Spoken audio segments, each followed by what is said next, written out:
이 5번 다섯 번째 외국항 거래법 위반을 했다는 내용. 여기서 추징금 11억 5,690만 원이 나오는데요. 특히 판결문 중에 제가 조사해본 바 도박 자금으로 100만 달러 상당의 칩을 대여하는 과정에서 아무런 신고를 하지 않은 혐의로 외국환 거래법을 위반한 것. 외국환 거래법 위반에 대한 걸 찾아봤어요. 즉 여기서 신고 및 보고 의무가 나오는데요. 그리고 신고 의무 위반, 보고 의무 위반 이렇게 있는데요. 저도 사실 이거 조사할 때 신고랑 보고가 그게 그거 아닌가 싶은 생각이 좀 강하게 들었습니다. 먼저 신고 의무. 이 신고라는 뜻을 찾아봤을 때 사전적인 정의에 의하면 공적 업무를 다루는 부서의 사실을 알린다. 즉 최초에 어떤 일을 할 때 공적인 절차를 거쳐 사실을 알린다라는 뜻으로 이해해 주시면 돼요. 최초라는 말이 붙죠. 그러니까 처음에 어떤 일을 할 때 이게 한다라는 걸 말해줘야 된다 이거예요. 그럼 보고는 뭘까요? 그래서 보고도 이제 좀 찾아보니까 본론이나 이미 발표한 논설 등을 보충하는 고찰. 그럼 예를 들어서 지금 현재 승리가 100만 달러를 해외에서 쓸 거라고 사실을 신고하는 것, 그리고 이거 중간중간 어떻게 쓸 것인지 보고를 하지 않아서 외국항 거래법 위반이 돼서 100만 달러가 추징되었다고 이해해 주시면 됩니다. 제가 계산을 해본 결과 8월 12일 판결 시점 원달러 환율이 1달러당 1161원이었거든요. 그러면 100만 달러를 곱하고 1161원을 한 결과 11억 6,100만 원이죠. 추징금이 아까 얼마였죠? 추징금이 11억 5,690만 원, 얼추 비슷하죠.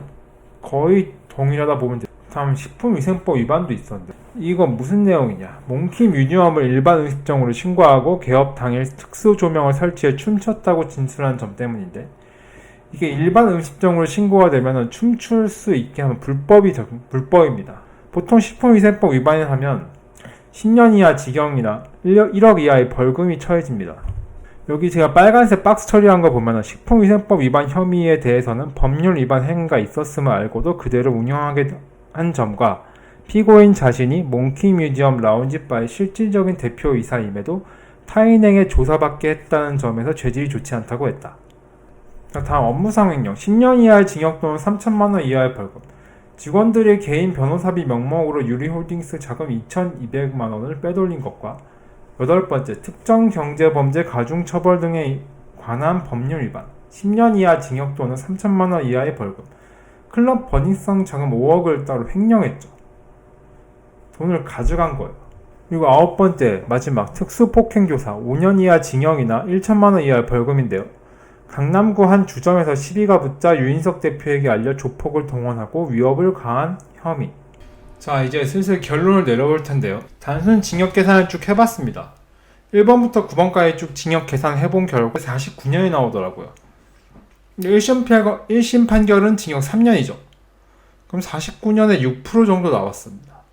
전체 살 수 있는 최대 징역치의 6%. 결론 1이라 써있죠. 결론 2로 넘어가겠습니다.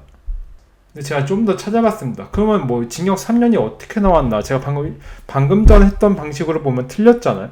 그래서 양형 기준이라는 게 또 있더라고요. 형량의 종류가 이렇게 있는데 법정형, 처단형, 선고형 이렇게 또 세 가지로 나뉘어요. 1번 법정형은 무엇이냐? 사형, 무기 또는 5년 이상의 징역에 처한다는 식으로 이제 명시하는 거. 처단형은 법정형을 구체적 범죄 사실에 적용해서 가중감경을 한 것.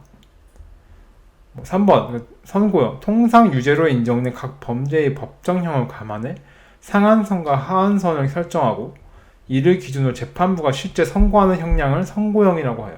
그래서 양형 기준을 이렇게 쭉 계산해본 결과 앞에 1개월을 붙인 이유는 이제 최소 1개월 단위로 이제 징역 선고가 되기 때문이고, 처단형 하한 밑에 보시면 제가 추가한 글 중에 처단형 하한이라 밑에 보이시죠? 9번 밑에. 유죄로 인정된 혐의 중 가장 무거운 형 하나.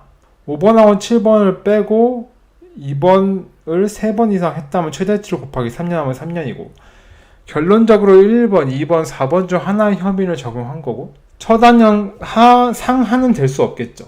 7번이나 9번에 그러니까 상하는 가장 무거운 형의 1.5배를 가중해 계산한 거니까, 그럼 7번이나 9번에 1.5배면은 15년이죠.